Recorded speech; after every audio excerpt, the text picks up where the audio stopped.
"Hello, can you take a picture for me?" You shyly ask a group of people. You are at a pond at a hot spring after taking a well-deserved break from your job away from the hustle and bustle of the city. You are alone, but you are relaxed in the scenic surroundings. So relaxed that your usual shy self is not afraid to request fellow travelers to help you take a photo of you. A traveler agrees to capture the commemorative image of your weekend of relaxation. However, unbeknownst to you, among this group of people there is perhaps a pair of eyes hiding behind the camera shutter, maliciously looking at the single woman in front of them. You. That's odd. Report suspicious activities. It's raining today. Mid-August, 1972, Japan. It is Obon, also known as the Bon Festival. It is an annual Japanese national holiday that commemorates and remembers deceased ancestors. It is a time to pray and reconnect, as it is believed that their spirits return at this time to visit their relatives. Chochen lanterns are hung to guide the spirits, and Obon dances, bonodori, are performed. During this time, many families get together, as it is one of the few chances in the year that the Japanese get an extended period of time off work. For the Inoue family who lived in Isazaki City, they thought this would be the perfect occasion to take a relaxing break on an isolated onsen, aka hot spring, tucked high up in the mountains. Just outside of Anaka City in Gunma Prefecture lay picturesque Kirizumi Onsen, the Inoue family's destination. Surrounded by the splendor of the area's wild mountains, this hot spring has been featured in novels and was even used for medicinal purposes. The plan was for 3 members of the Inoue family, the mother, the middle sister, and her younger brother, to head to Kirizumi Onsen on the weekend from August 12th to 13th, spending a night there. According to reports, they had already been there 2 times previously. Unfortunately, as the weekend approached, their plans quickly fell through. It is alleged the 23-year-old brother, a banker, had something come up that he urgently had to take care of, and thus had to pull out of the trip. To replace him, their 55-year-old mother invited one of her housewife friends. Unfortunately, soon enough, the mother too had to cancel her plans as she was suddenly called into work that weekend. That left just the sister, 24-year-old gasoline stand worker, Keiko, with her mother's friends, whom she was barely acquaintances with. As such, Keiko decided that she would make the lone trip to Kirizumi Onsen. Little did the Inoue family know then that Keiko's decision would forever leave the family broken thereafter. August 12th, 1972. 9 a.m. Keiko was driven to Isazaki train station by her 55-year-old father. As she bid her father goodbye, he lovingly gave her 10,000 yen for her weekend trip. From the station, she took a train westward to Yokogawa Station, the station nearest to Kirizumi Onsen. After various train transfers, 3 hours later at 12 p.m., Keiko finally arrived at Yokogawa Station. As her wait for a shuttle bus to Kirizumi Onsen was taking too long, she hesitated walking the roughly 3 km all the way to it. However, by sheer chance, a station employee who happened to pass by noticed Keiko and struck up a conversation. Hearing her plan to walk all the way to Kirizumi Onsen, he gasped and instead offered her a lift in his car to the Kirizumi Onsen contact office. Keiko accepted the employee's offer and rode in his car to the contact office. However, due to the secluded location of Kirizumi Onsen, no private motor vehicles could drive right up to it. Instead, all visitors would have to take the onsen's shuttle bus up almost 11 kilometers to the onsen. Keiko got impatient yet again, waiting for the shuttle bus. It is noted that Keiko asked a female staff member working at the contact office how long it would take her to walk up to Kirizumi Onsen from their current location. 3 to 4 hours was her answer. And upon noticing Keiko's shoes, the staff advised her that hiking that distance would be near impossible in her heels. Furthermore, as the entire 11 kilometers up to the onsen was dangerous winding forest roads without proper sidewalks for pedestrians, the staff insisted Keiko just wait for the shuttle. For reasons unknown, however, Keiko's response to the staff's advice was to go to a nearby general store and buy a pair of white sneakers for her journey in 32-degree weather that midsummer day. Thankfully, the staff, though still shocked at Keiko's misguided tenacity, persuaded her to just wait for the shuttle bus while the two made small talk. According to the staff, most of the small talk was rather mundane, though Keiko did remark how the staff looked like her homeroom teacher from her school days. Finally, sometime after 2 p.m., the onsen's shuttle bus arrived and Keiko boarded it. Taking less than an hour, Keiko checked into Kirizumi Onsen at around 3 p.m. Despite arriving alone without her two family members as noted in her reservation, it is alleged that she did not inform the Kirizumi staff and instead quickly went to her room number 28, after check-in. Sometime after in the evening, it is reported that she headed to the reception and canceled the requested meal for 3 to a meal for 1, after which, allegedly, she changed out of her clothes into a yukata. Though I could not find at what point Keiko finally entered the onsen itself, it is reported that she did eat dinner and at some point went into the onsen. Apart from the brief dinner and dip in the onsen, no one, not the staff or other guests, saw her leaving her room. August 13, 1972. The next morning, Keiko woke up and ate breakfast just past 8 a.m., after which she checked out of Kirizumi Onsen sometime around 10 a.m. At the reception, when the staff asked her what time she would like to take the shuttle bus back down to Yokogawa Station, for some inexplicable reason, Keiko refused. She told the staff that she had decided she would hike down the mountain herself with the very white shoes she'd bought just the day before.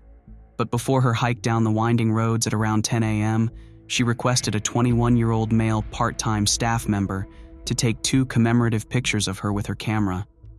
These would be the first 2 of 5 pictures of Keiko that would be taken that day.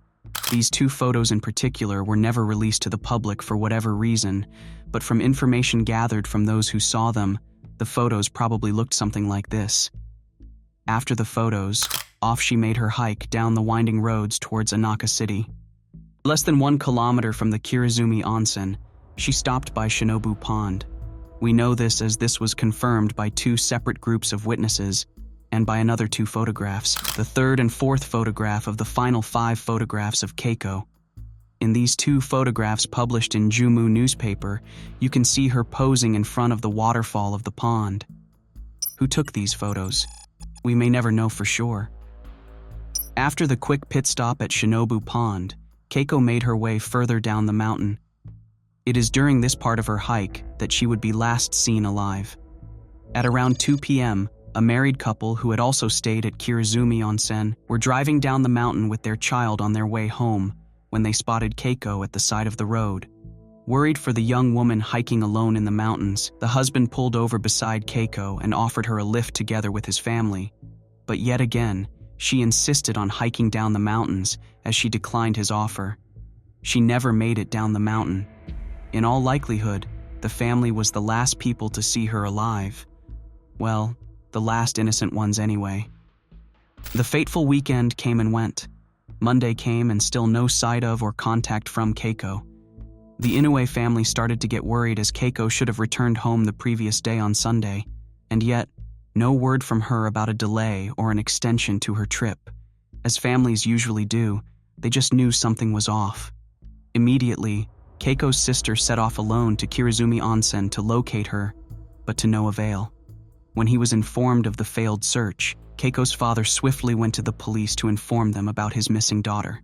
He quickly organized a search party with his family and family friends.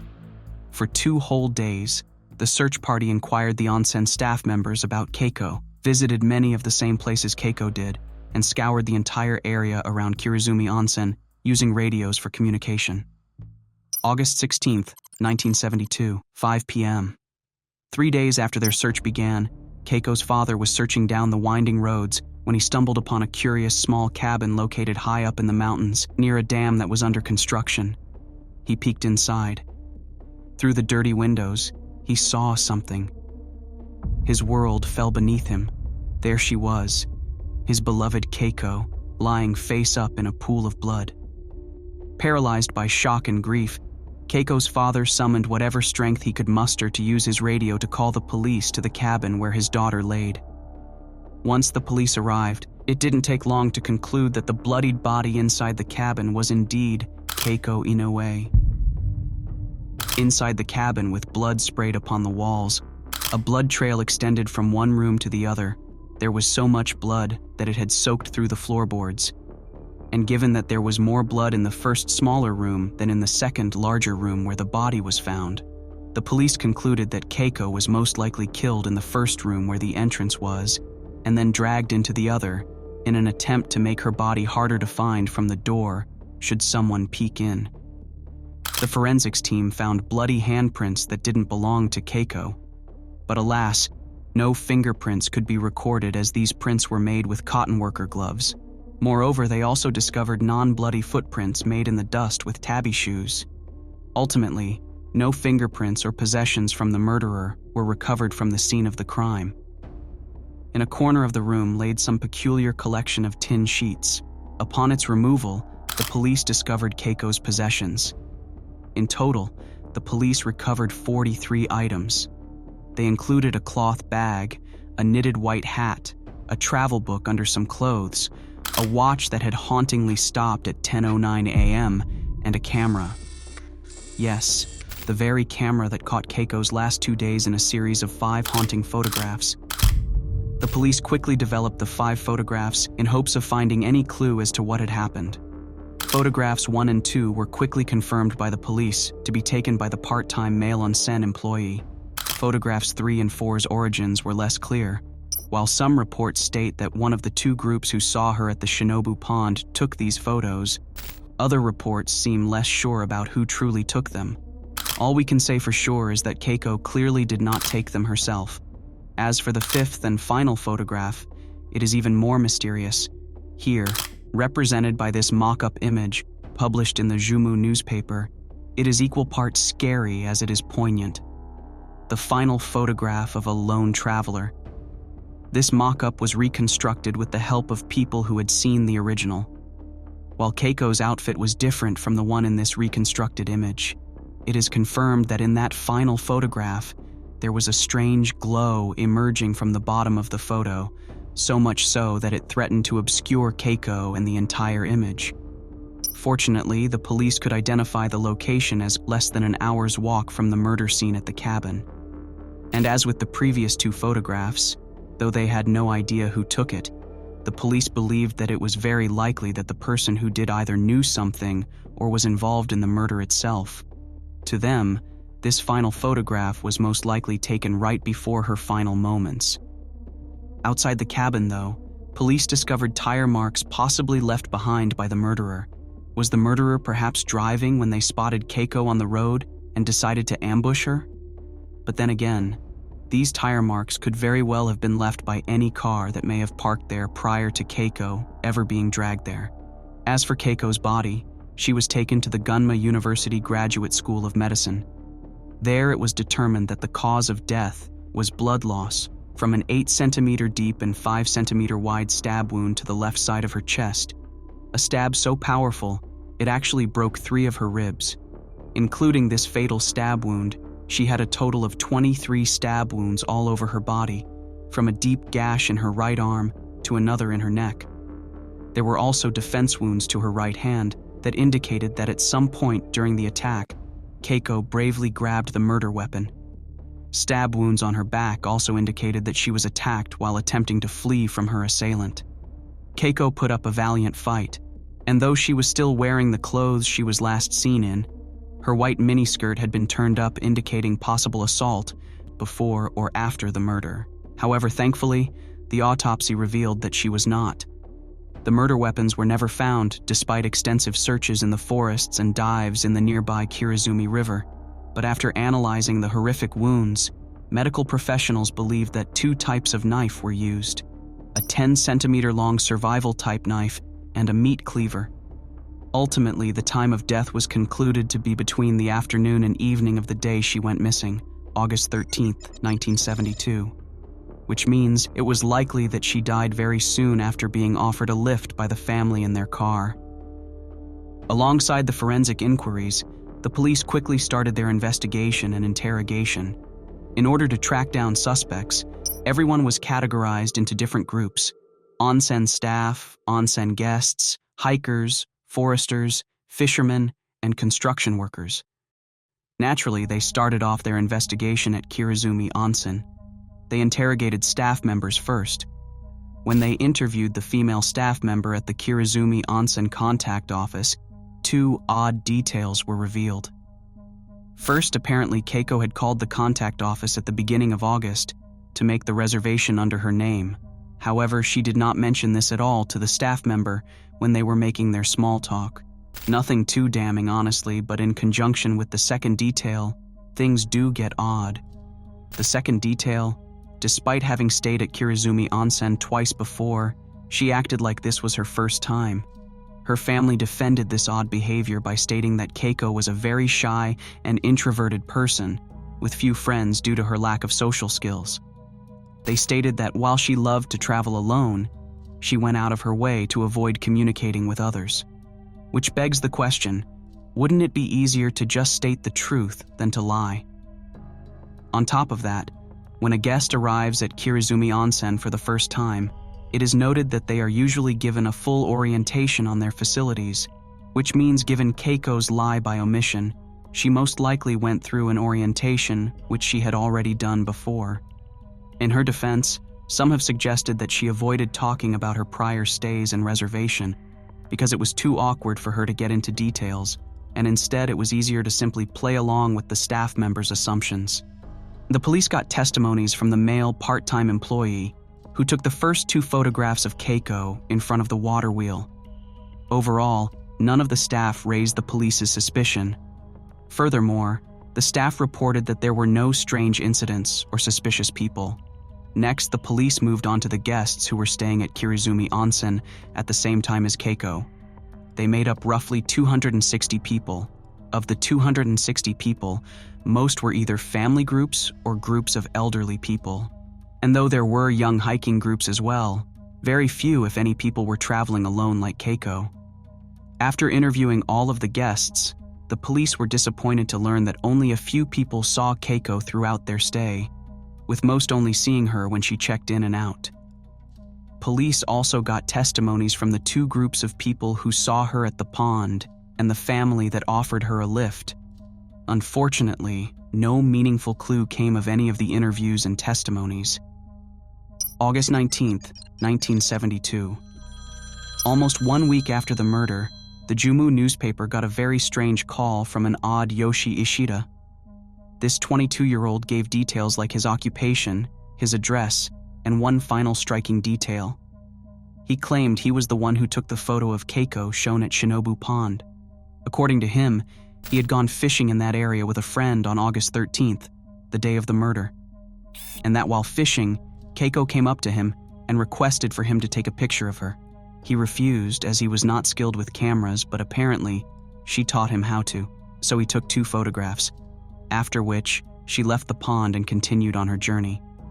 After relaying his story, Yoshi even promised the newspaper that he would be going straight to the police, but he never showed up. Fortunately, as he had given his name, address, and workplace, the police went to him. And that is when they realized something. This man did not exist. He had fabricated all his personal details. To this day, no one has any idea who this man was or what his intentions were. Did he really take the photographs? Was he a mere prankster? Or was he actually the murderer toying with the newspaper and Keiko's family? Who knows? At yet another dead end, the police continued on with their interrogations. Having already interrogated the Kirizumi Onsen staff and guests, they moved on to construction workers who were working at a dam close to where the cabin was located. While there were around 200 workers at the site on an average workday, due to the Obon national holiday, the site was mostly empty. But remember the footprints found at the murder scene? Well, they were created by tabby shoes, which just so happened to be worn commonly by construction workers and other laborers. But here's the thing. The police couldn't prove definitively that those footprints were made before or during the murder. Moreover, as the workers had previously used the cabin for storage and as a rest area, it would be more strange if there were no footprints found. On top of all these, allegedly the night before Keiko's murder, only a few employees had remained at the site, but they had alibis as they had invited their wives to visit and were having a meal together around the time of the murder. So, construction workers were quickly ruled out. Now onto the hikers. Allegedly, during Keiko's stay at Kirizumi Onsen, there were a few groups in the area, with some even staying at the same onsen too.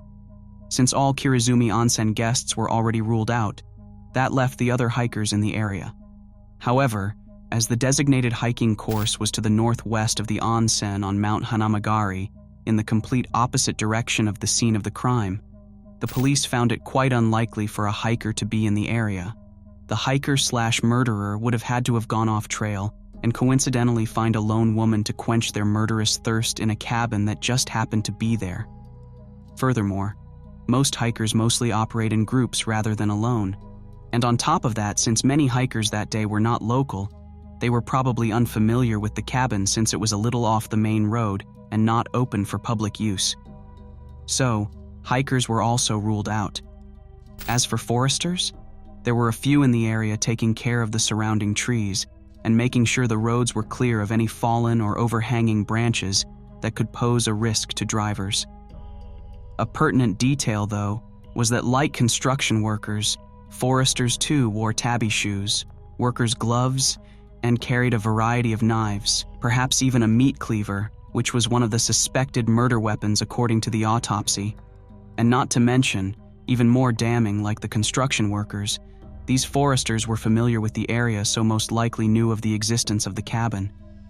However, the police were not able to find any lead suspects from this group either, as most were not working during the Obon holiday. And so, like the construction workers and hikers before, foresters were also ruled out as suspects. Finally, the last group of possible suspects, the fishermen. Many were known to operate in the Kirizumi River, which flowed right next to the cabin and into the dam. These fishermen allegedly would also use the road leading to the cabin as a path to get to the river. And given that fishermen usually cut fish and wire, they carried a variety of knives like foresters. On top of that, it wasn't unusual for them to wear tabi shoes and have workers' gloves on. Moreover, unlike the hikers, fishermen would often fish alone rather than in groups. While the police hoped that all these circumstances that pointed to a fisherman as a suspect would pan out, it ultimately didn't. But it does make you question whether the mystery caller, Yoshio, who claimed to be a fisherman, was perhaps telling a half-truth. Maybe he did meet her. And though he did not admit to her murder, maybe he was the murderer after all. Ultimately, though, fishermen were ruled out. What, remember the tire marks outside the cabin? Well, according to a detective on the case, there was a report of a witness who claimed that they saw a green Subaru R2 suspiciously parked in front of the cabin around the time of the murder. Out of all the evidence, this was the closest to the crime scene and time of murder a piece of testimony placed a possible murder suspect. Was it perhaps a fisherman or hiker? After all, as they have a lot of equipment, they usually drive and park their cars in one of the parking lots. Reports stated that the police did heavily investigate fishermen with cars, suggesting they suspected a fisherman, but alas, nothing. Despite all the circumstantial evidence and thorough investigation, no concrete evidence emerged that could pinpoint to any one individual. The police even interviewed people in the local area with criminal backgrounds completely unrelated to the crime, but nothing ever came from it. No arrests were ever made, and no new evidence ever found again. I tried tracking down the whereabouts of Keiko's family, but I could find nothing. It must be heart-wrenching to never find closure. Even more heartbreakingly, although it is now abolished, Keiko's murder took place when Japan still had a statute of limitations of 15 years on murder. As such, in August 1987, 15 years after her murder, Keiko's unsolved case was closed forever.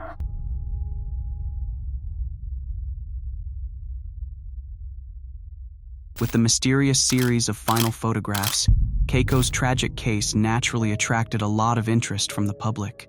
So much so that even crime scene photographs held an allure that the public could not look away from. As is standard practice during any crime scene investigation, crime scene photographs had been taken for Keiko's case as well. Such photographs are taken to keep track of evidence and preserve and image the crime scene. Of these photographs, 2 were released to the public. This particular photo was released in Jumu newspaper shortly after the crime. While quite hard to make out, it shows investigators searching the area around the cabin. Quite routine. But this one, immediately, people notice something. Do you? Look again. Do you see it now? Here. There appears to be the face of a woman. This, some insist, is a sign that Keiko's spirit is unable to rest in peace, and so she haunts the cabin where her violent end took place. However, others simply suggest it is yet another case of face pareidolia, where people see faces in ambiguous images. In fact, it's reported that spiritual mediums have even visited the site and had extreme reactions and have claimed that her ghost haunts the area.